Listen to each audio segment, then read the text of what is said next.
ओम नमः शिवाय। शिवजी सदा सहाय। ओम नमः शिवाय। गुरुजी सदा सहाय। जय गुरुजी।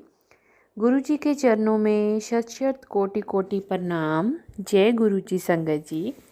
आज गुरुजी की कृपा से मैं गुरुजी की किताब दिव्य आभा, जो हमारे लिए सबसे बड़ा गुरु ग्रंथ है, पढ़ने जा रही हूँ। आप सब संगत जी भी सुनिएगा। जय गुरुजी। शुक्राना गुरुजी। जन्म दिवस पर उपहार। ये लिखते हुए मेरे नेत्र जल प्रवाह से धूमिल हो रहे हैं। मेरा पुत्र शांतनु जानना चाहता है कि मुझे अपने कार्यालय का कार्य समाप्त करने में कितना समय और लगेगा। उस बेचारे को ये ज्ञात नहीं है कि मैं जो कार्य कर रहा हूँ वह उससे ही संबंधित है। ये लेख 2001 में, जब वह मात्र 3.5 वर्ष का था और उसे दौरे पड़ते थे, और उसके पश्चात उसके स्वस्थ होने तक का आख्यान है।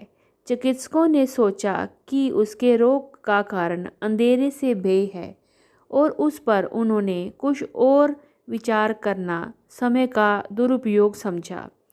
किंतु दिसंबर 2001 और जनवरी 2002 की अवधि में उसे 2 और दौरे पड़े।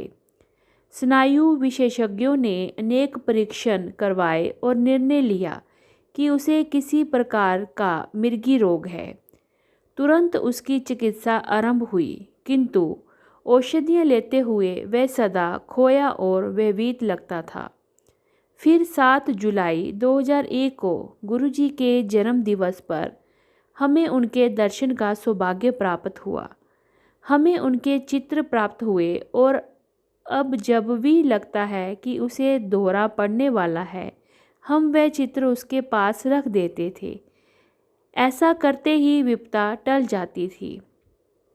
फिर गुरुजी पंजाब चले गए। उनकी भौतिक अनुपस्थिति से हम अत्यंत दुखी और असहाय हो गए। जनवरी के मध्य में हमने जालंधर में उनके दर्शन करने का निश्चय किया। दर्शन के उपरांत उन्होंने हमें एक गुरु भाई के घर पर गृह प्रवेश के उपलक्ष्य में आयोजित समारोह में भाग लेने के लिए आमंत्रित किया। उस समय मंदिर के द्वार पर मेरी पत्नी ने गुरुजी को शांतनु के रोग से अवगत कराया। सुनकर वे केवल क्यों बोले, और उन्होंने कहा कि सब ठीक है। फिर उन्होंने हमें शेष संगत के साथ उस समारोह में आने का संकेत दिया। हमें लगा कि उन्होंने हमारी बात ठीक से नहीं सुनी है। समारोह के अंत में हमने पुनः गुरुजी के पास जाने का साहस किया।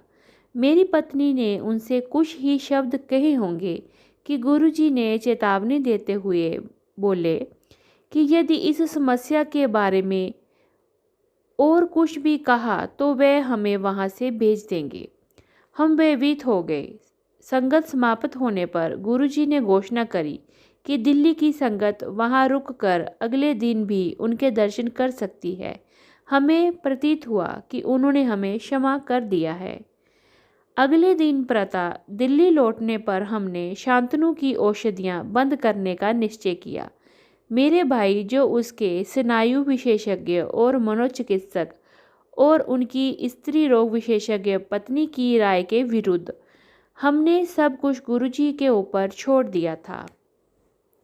शांतनु ने भी अपनी भूमिका निभाई। उस समय वह 4 वर्ष का हो गया था। वह गुरुजी के चित्र के सामने बैठकर गुरुजी से विनती करता था, मुझे ठीक कर दो। गुरुजी ने उस अबोध की निष्कपट प्रार्थना सुनी और उसे स्वस्थ कर दिया।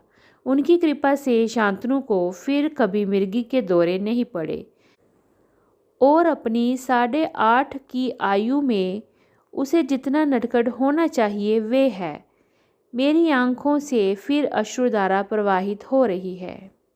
ये सत्संग दिल्ली के नवीन और मीनू शर्मा आंटी और अंकल जी का है। जय गुरुजी। शुक्राना गुरुजी। ओम नमः शिवाय, शिवजी सदा सहाय। ओम नमः शिवाय, गुरुजी सदा सहाय। जय गुरुजी, शुक्राना गुरुजी।